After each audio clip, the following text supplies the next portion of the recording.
Süheyla, seni çok seviyorum. Ve ömrüm boyunca da seveceğim.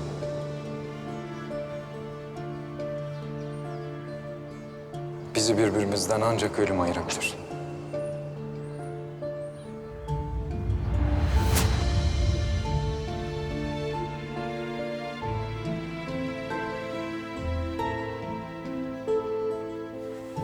Mehmet.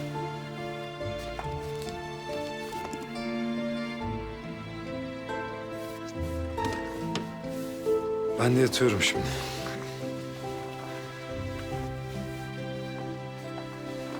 Allah rahatlık versin. Sana da.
Sultanımız Abdülhamit Han Hazretlerinin bizzat takip edip Kemerburgaz'da boşa akan suyu payidahta getirmesi sebebiyle bir araya geldik.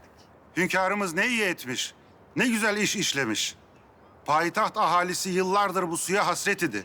Ama ve lakin hem vallahi hem de billahi hünkârımızın yüzünü de çok özledik. Keşke kendisi de burada olaydı.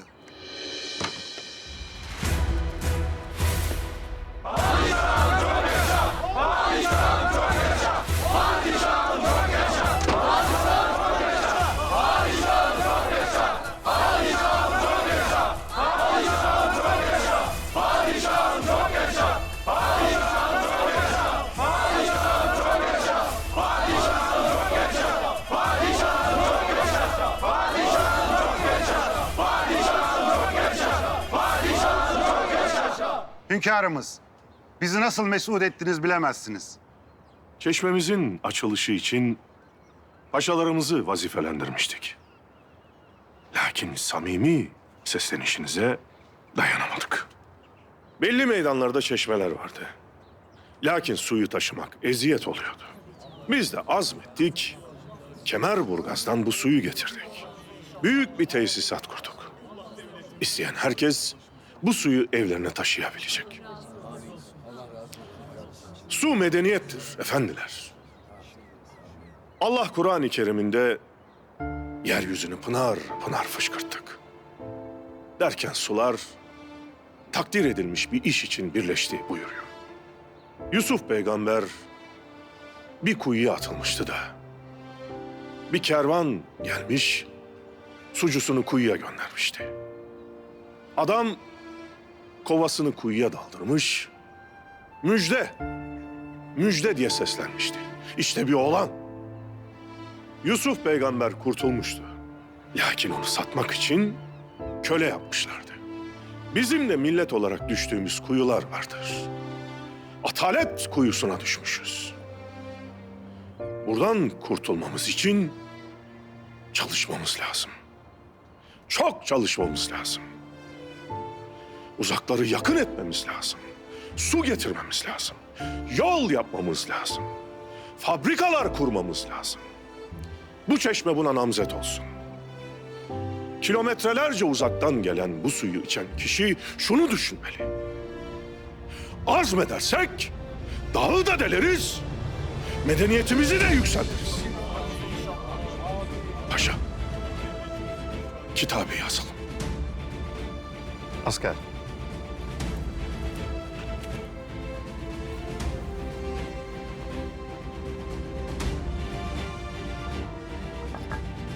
Bismillahirrahmanirrahim. Kıl nazar tarihime ister büyücü al, ister iç. Zemzem icra eyledi, şeyhin şahidara himem. İş bu tarihim ider, bir reş'a-i lütfu beyan. Gündine bu çeşmeyi yaptı, şeyhi derya kerem. Allah bu çeşmenin suyundan içenlere sağlık nasip etsin. Bu suyu milletimize armağan eden Sultanımız Abdülhamit Han Hazretlerini duasında eksik eylemesin. Amin. Allah tüm milletimizi su gibi aziz eylesin. Amin. Bismillahirrahmanirrahim.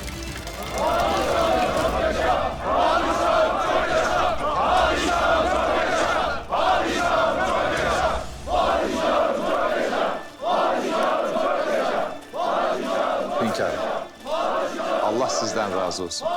Sayenizde bu millet uzun yıllar Hamidiye suyundan istifade edecek. İnşallah hem istifade ederler hem de sahip çıkarlar. İnşallah.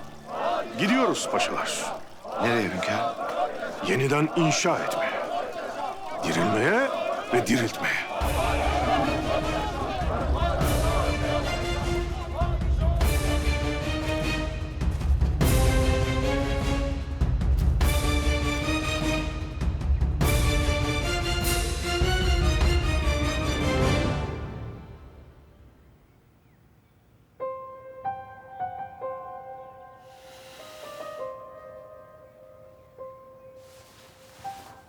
Mehmet.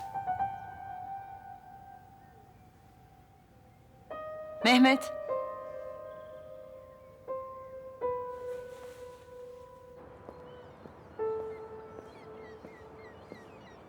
Hayırlı sabahlar. Hayırlı sabahlar şehzadem. Dün akşamüstü Pakize Hanım'ın ablası Efsun Hanım'ı evine bırakmıştınız. Beni Efsun Hanım bıraktığınız yere götürün. Emredersiniz.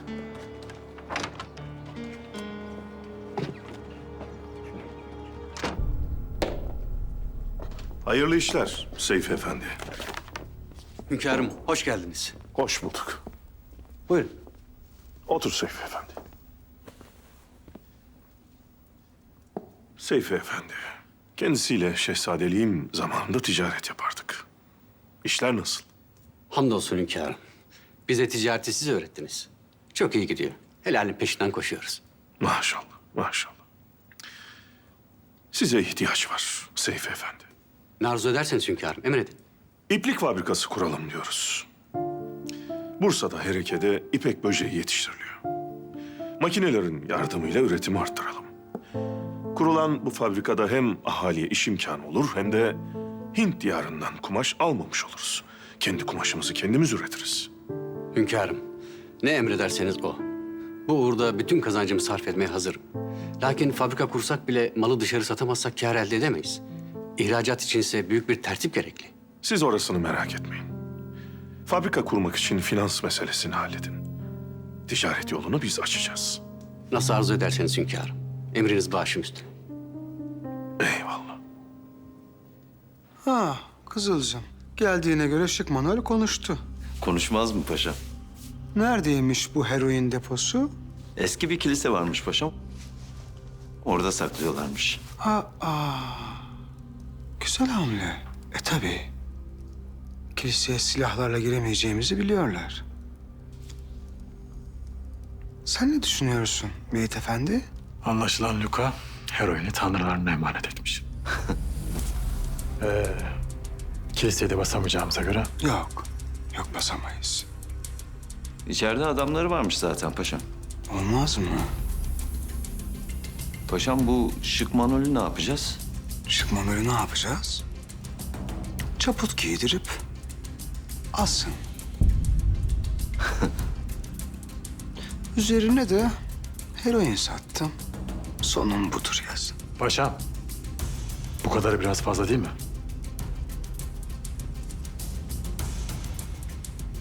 Dediğimi yapınız. Emredersiniz paşam.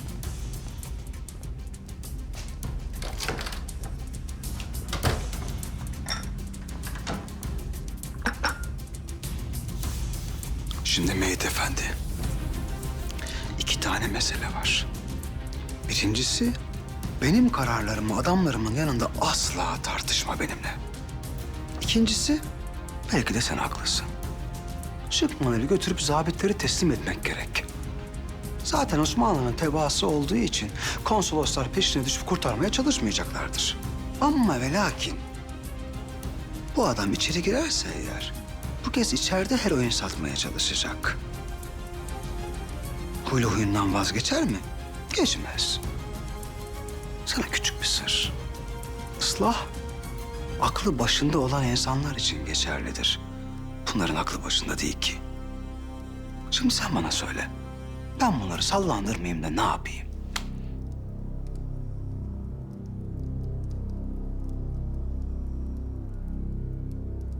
Şimdi bizim asıl odaklanmamız gereken konu şu heroini kiliseden nasıl çıkartacağız?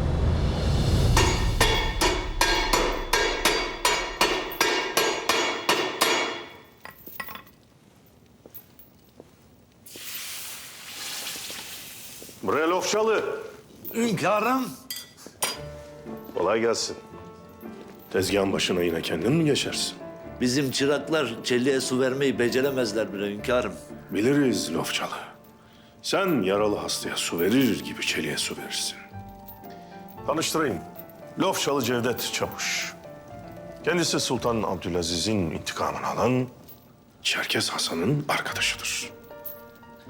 Buyurun hünkârım. Çok kalmayacağız. İşler iyiymiş. İyi kazanıyor musun maşallah. Kazanırız çok şükür hünkârım.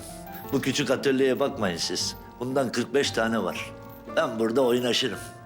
Lakin işleri büyüttük. Tabii sizin sayenizde. Biz sana sermaye verelim dediğimiz vakit korkmuştun, yapamam demiştin. Şimdi her şey yolunda maşallah. Allah sizden razı olsun hünkârım. Senden bir ricamız var Lofçalı. Emredin hünkârım. Bu çeliğe şekil verme işini büyütelim diyoruz. Büyük bir fabrika kuralım. Evvela fişek üretelim. Sonra daha büyük malzemeler. Tüfeğimizi kendimiz imal edelim. Demir yolundaki rayları bu fabrikada üretelim. Bu işlerin başında sen olacaksın. Emredersiniz hünkârım. Mahmut Paşa, Buyurun hünkârım. Akif Efendi'ye gideriz. Kağıt fabrikası için hazırlıklara başlasın. Emredersiniz hünkârım.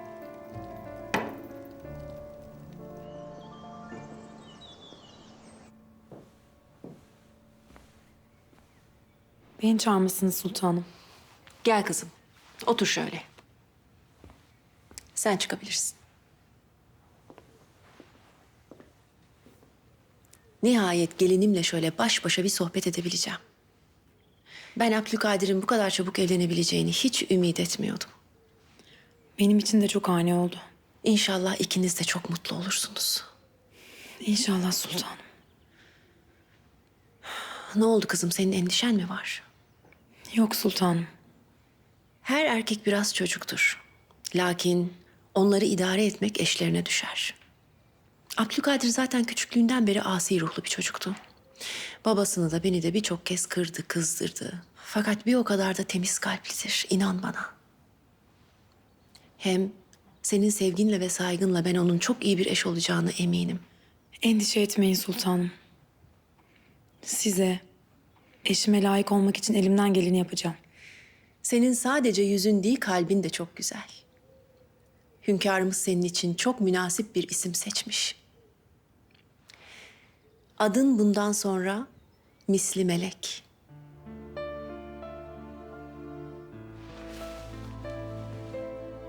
Ailemize hoş geldin Misli Melek.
Gel.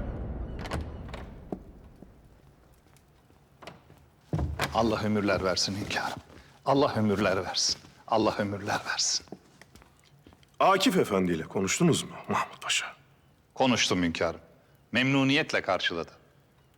Bugün bir iki tüccar kardeşimizi ziyarete gittik.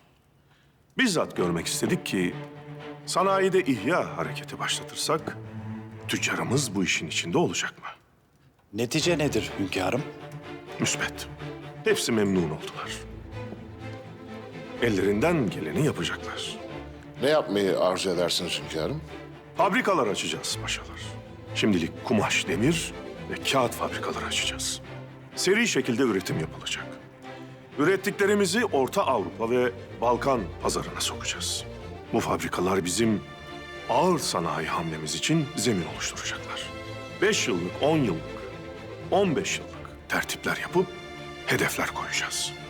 20 yıla Batı ile aramızdaki uçurumu kapatmamız şart. Bunun için çok çalışacağız. 200 yıllık kaybımızı 20 yılda telafi etmemiz gerek. Mühendishane mekteplerinin talebe sayısını arttıralım Zühtü Paşam. Emredersiniz hünkârım. Sadece devlet eliyle değil, tüccarımızın katkısıyla da büyüyeceğiz. Bunun için de teşviki sanayi kanunu çıkaracağız. Mahmut Paşa bu işle alakalı vazifelidir.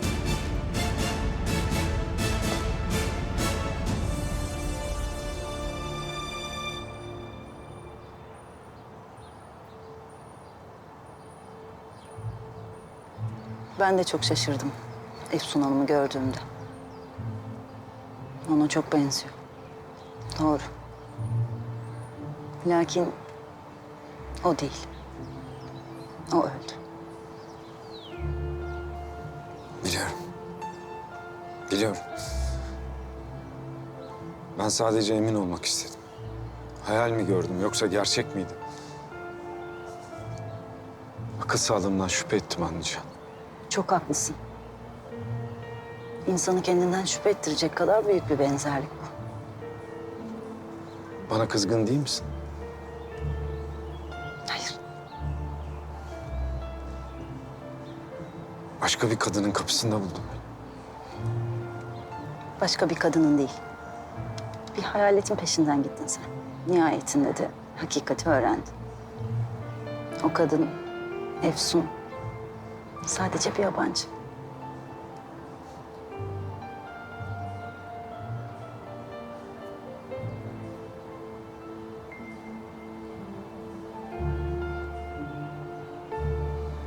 Böyle bir eşe sahip olduğum için çok şanslıyım.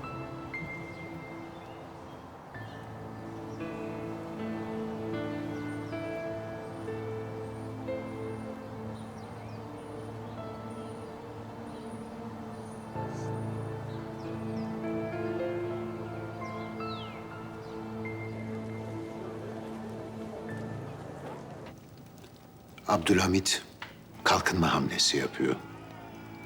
Nasıl? Fabrikalar kuracakmış.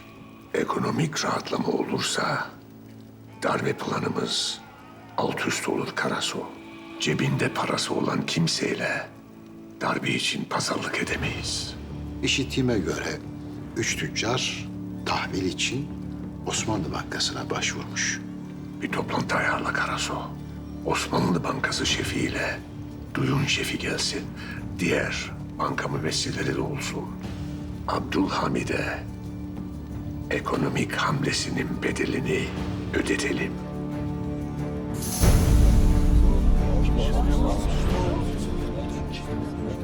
Heroin sattım.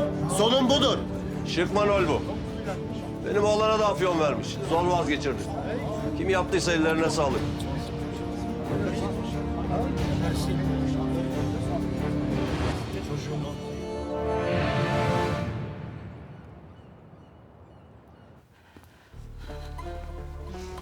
Delireceğim.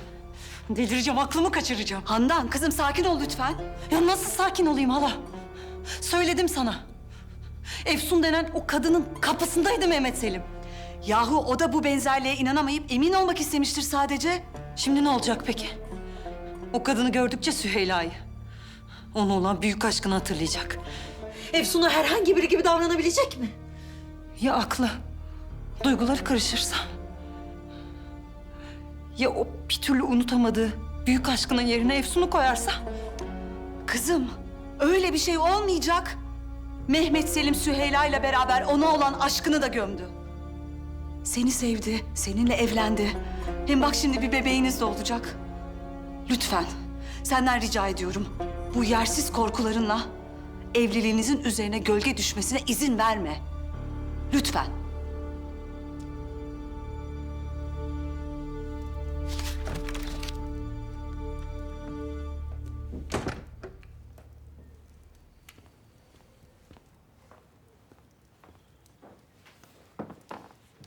Buyurun. Çalışırken içersiniz diye düşündüm. Teşekkür ederim. Ama baş kitabete gitmem lazım.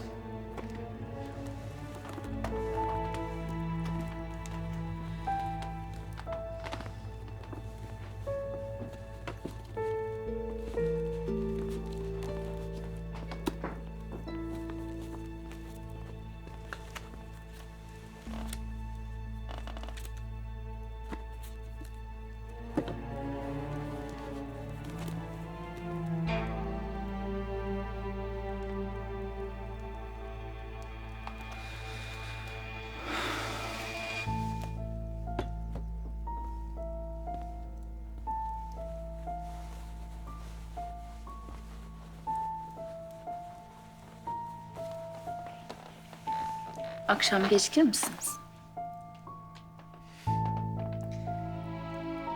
Benim için bir şeyler yapmak zorunda değilsiniz.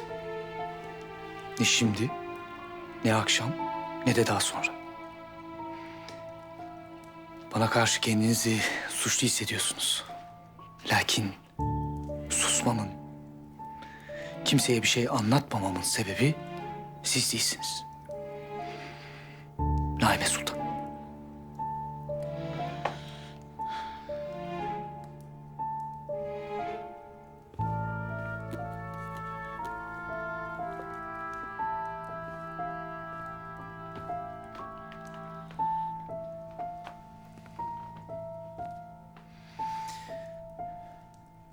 Düğünden hemen sonra boşanmamızın, hünkârımızla konuşmanın doğru olmayacağını düşündüm. Biraz vakit geçsin, gerekli konuşmayı zaten yapacağım. Siz de böylece benim için bir şeyler yapmaktan kurtulursunuz.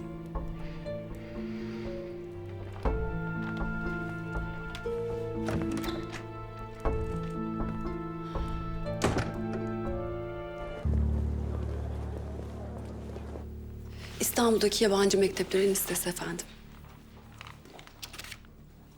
Ne yapacağız peki? Niye istediniz bunu?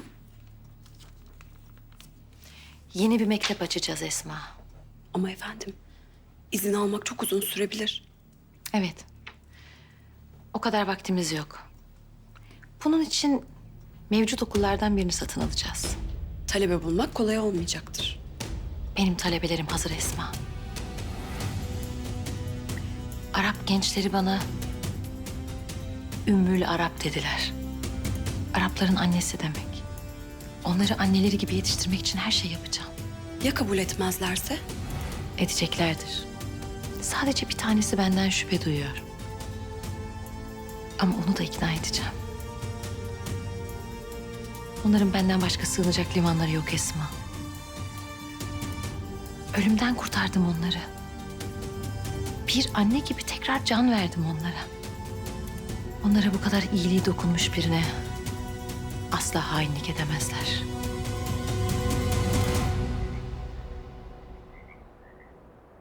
Hünkârım, tüccarlarla konuştum. Vaziyet?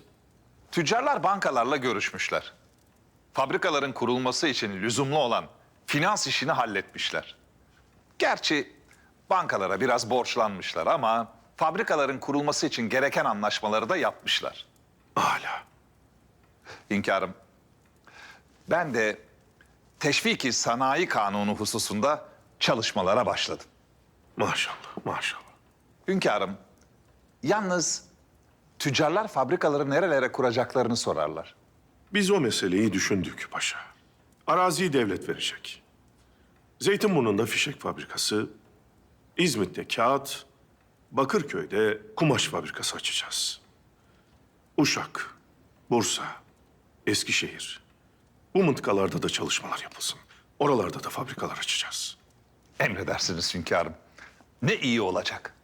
Çok güzel olacak. Bu sayede millete iş imkanı doğacak. Bir an evvel fabrikaların nasıl işleyeceğine dair mühendisler çalışmalara başlasın. Emredersiniz. Evrakları getirin de paşa. Beraber çalışalım. Emredersiniz hünkârım. Sağ olunuz. Allah ömürler versin. Allah ömürler versin. Allah ömürler.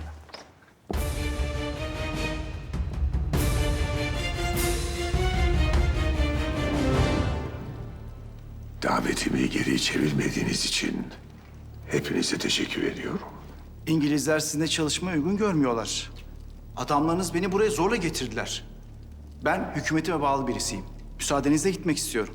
Sizin şu an yaptığınız gibi adamlarım da bazen kaba olabiliyor. İşte davetin sahibi nezaketini koruyor. Benimle iş yapacaksınız. Benim kelimelerim kralların da hükümetlerin de üstündedir. Rothschild ve Rockefeller aileleri size desteğini kesse o saat batarsınız değil mi?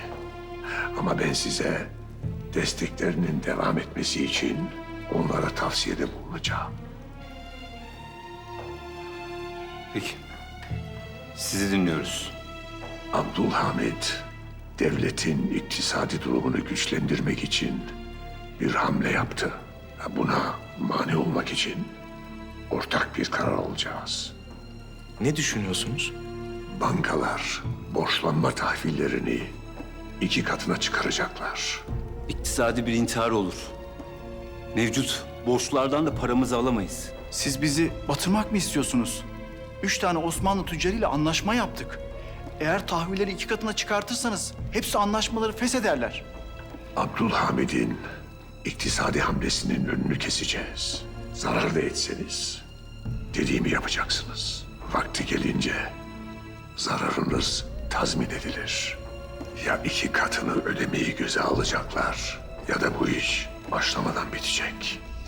İktisadi hayatı çökerteceğiz. Abdülhamid'i tahtından indireceğiz.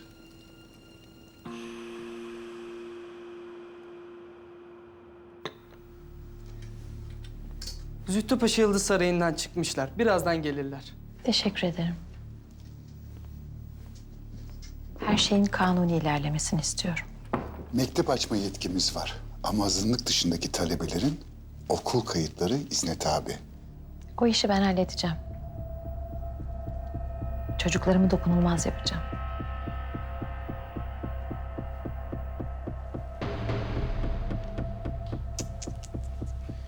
Bütün kemiklerini kırmışlar. Bütün kemikleri kırıldıysa dilinin kemiği de kırılmıştır. Her şeyi ötmüştür. Ne emredersiniz? Kilisedeki korumaların sayısını artırın. Orayı bilseler de baskın yapamazlar. Ha, Manol'e yakışır şık bir cenaze töreni yapmak gerek. Heroin dağıtımını da cenaze bahanesiyle orada toplananlarla yapacağız. Niye gülüyorsun? Önce kilise, şimdi de cenaze. Papalık afyon işine girse büyük para kazanır.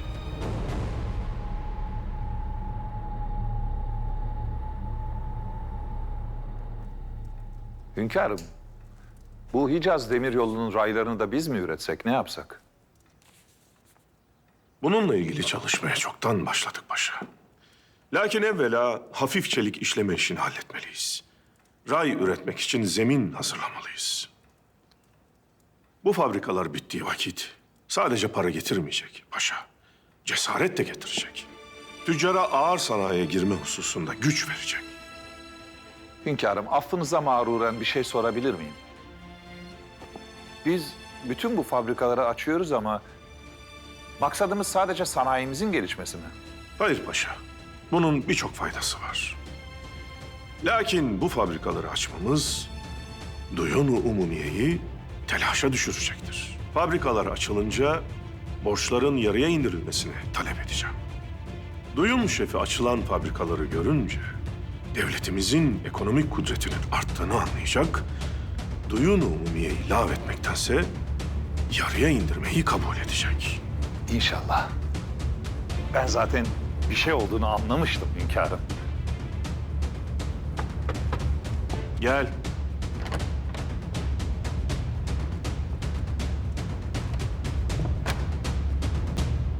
Hünkârım, Söyleyin paşa.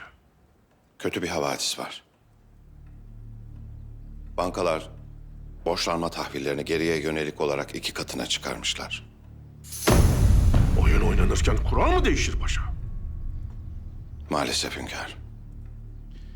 Bizim hamlemizden rahatsız olduklarını, bu kadar çabuk göstereceklerini düşünmüyordum. Hünkârım, ne yapacağız? Tüccarlar batar. Onlar batmayı göze almasını alırlar da fabrikalar işlemez paşa.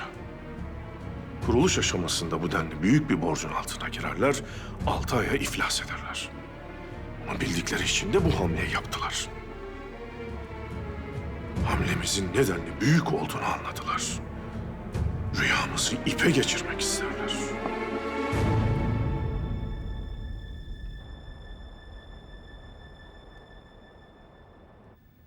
Gertrude Bell, arkeolog. Kendisiyle alakalı malumatımız var. O halde kıymetli vaktinizi daha fazla almayayım. Ziyaret sebebimiz İstanbul'da yeni bir mektep açmak. Az evvel Sefir Efendi'nin de arz ettiği gibi zat haliyeniz bir arkeologsunuz. Güzel. Aliyyül Ala ve Rana. Da bu mektep açma arzunuz neden? Müsaade buyurun ben arz edeyim. Mektep kisvesi altında misyonerlik faaliyetleri yapmak istiyorsunuz. Size nezaketten bildirmek için geldik. Kapitülasyonlar mektep açma yetkisini zaten veriyor. Sir, sakin olun. Zühtü Paşa haklı. Hepimiz çok iyi biliyoruz ki mektepler misyonerlik ve ajanlık faaliyetleri için kullanılıyor. Fakat bizim böyle bir arzumuz yok. Biz bu topraklardaki gençleri yüksek okullarda Avrupa'ya eğitimle yetiştirmek istiyoruz. O bahsettiğiniz tedrisatı zaten Darülfünun vermekte. Yapmayın lütfen. Yeterli olmadığını hepimiz biliyoruz. Biz kendi mekteplerimizi kurmaya devam edeceğiz. Bu hususta size yardımcı olamayacağız. Yine de bize çok kıymetli vaktinizi ayırdığınız için müteşekkirim. Biz mekteplerimizi kanunlar çerçevesinde açacağız.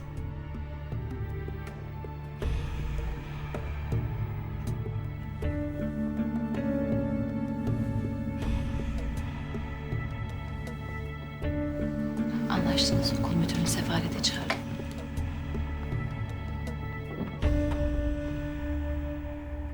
Hünkârımız misli melek ismini münasip görmüş bana.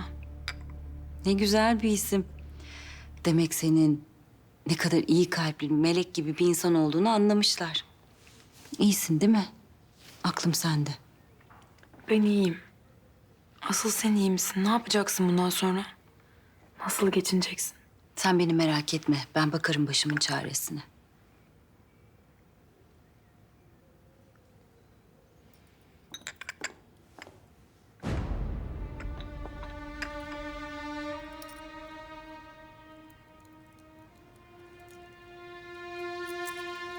Al bunları abla.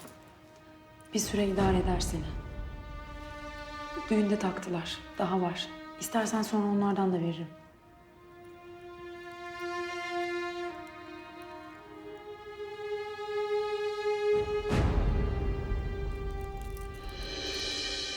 Bunları kabul edemem. Ama benim bunlara ihtiyacım yok. Senin katiyen olmaz. Sen de kalacaklar. Ne yapacağım bu kadar çok mücevheri? Takacaksın. Sen şehzade hanımısın. Kıyafetine, mücevherine özen göstermen lazım. Her gün başka bir tane tak. Şöyle görenleri hayran bırak kendini. İlla her işte bir mani çıkarırlar.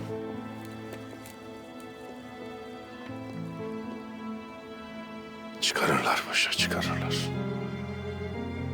Lakin bak, cemreler düşer. Çiçekler her bahar tekrar açar. İnşallah bizim de gönlümüze cemreler düşecek. Gün gelecek, memleketimin her yanı hiç solmayan bir çiçeğe dönüşecek. İnşallah. İnşallah.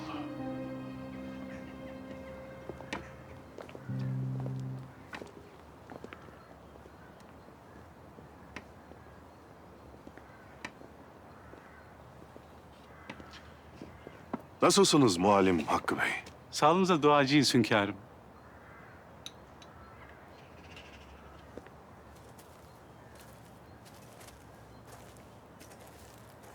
Mahmut Paşa'm buyurun oturun. Sağ olun. Hünkârım, menengüş kahvesi. Size hususi getirmişler. Afiyet olsun. Sağ olasın Fadıl Efendi. Sazınız da sözünüz de bereketliymiş Hakkı Bey. İlham oldunuz. Ruhumuzu aydınlattınız. Hünkârım, müsaadenizle yeni bir bestemi icra etmek isterim. Henüz sazendelerimden başka duyan olmadı. Âlâ. Buyurun.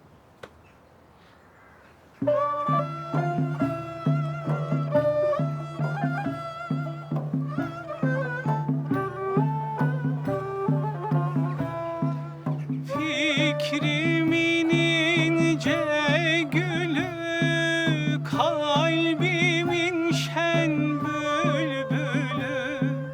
Fikrimin ince gülü, kalbimin şen bülbülü. O gün ki gördüm seni, yaktın ah yaktın beni. O gün ki gördüm seni, yaktın ah yaktın beni.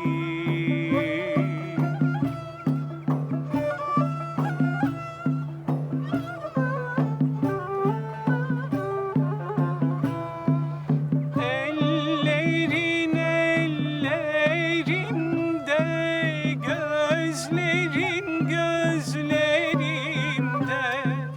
Ellerin ellerimde, gözlerin gözlerimde. O gün ki gördüm seni, yaktın ah yaktın beni. O gün ki gördüm seni, yaktın ah yaktın beni. O gün ki gördüm seni, yaktın ah yaktın beni.